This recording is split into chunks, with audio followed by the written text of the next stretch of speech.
ओम श्री परमात्मने नमः।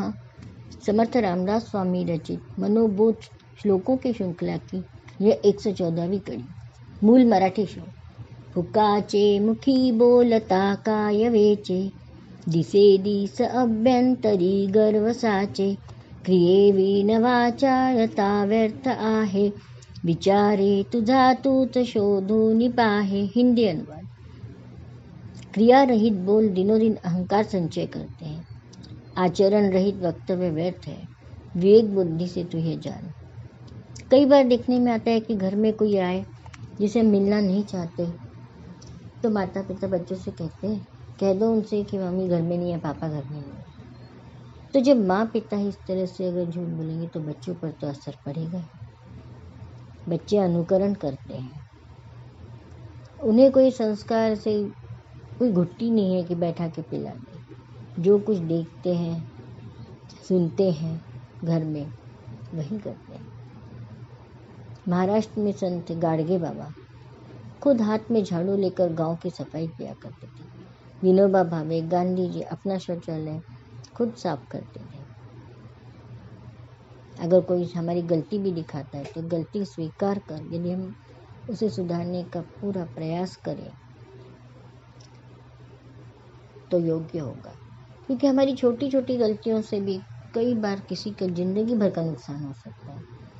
कई लोग साफ सफाई की बातें तो करते हैं, पर कई बार देखने में आता है बड़े बड़े अमीर लोग भी, सुशिक्षित लोग भी कार से जाते समय कहीं पानी की बोतल फेंक देंगे, कहीं केला खा के छिलका फेंक देंगे।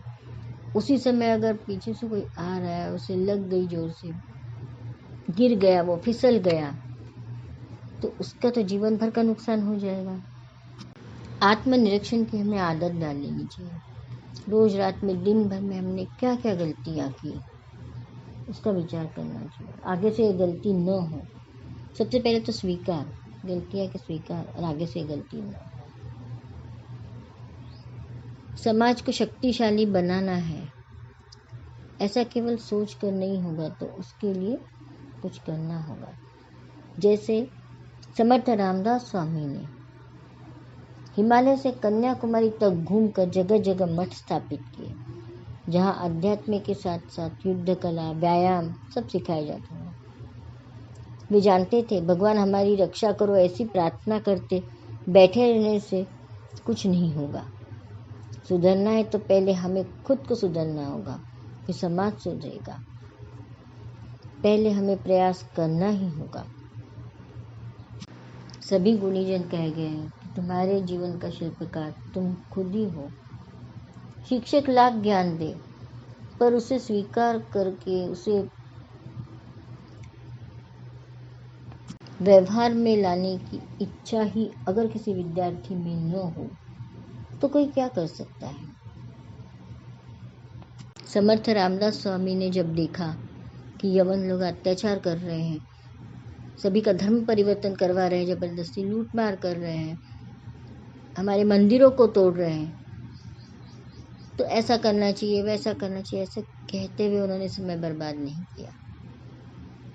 उन्होंने खुद को तो शक्तिशाली बनाया।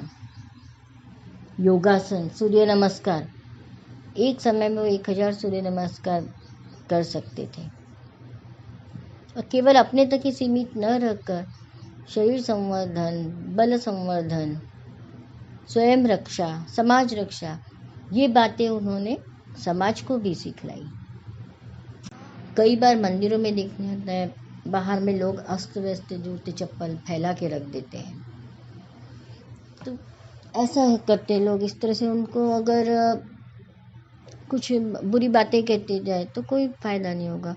उसी की जगह अगर किसी ने 1-2 लाइन भी अगर लाइन से चप्पलों की लगा दी तो आने वाला अगला व्यक्ति अपने आप वो देखकर लाइन में चप्पल लगाता ही है।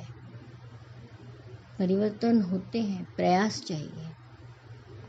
कहते न राजा कालस्य कारण, मतलब राजा अगर आदर्श है तो प्रजा आदर्श होती है। युद्ध जीतना आसान है, पर आदर्श राज्य की स्थापना करना नवीन राज्य तैयार करना, प्रजा को नवीन नीति मूल्य देना, यह बहुत कठिन है। और जो यह आवाहन स्वीकार कर सकता है वही आदर्श नायक बनता है। जैसे राम, वे आदर्श थे, तो उनके समय में उनका राज्य राम राज्य कहलाता था। अहिल्याबाई होळकर के राज्य में स्त्रियां सक्षम हुई, तो क्यों न हम भी प्रयास करें हमारे देश में राम राज्य आए। इसके लिए हम सागर में बूंद जितना ही क्यों न कुछ तो काम करेंगे। जय जय रघुवीर समर्थ।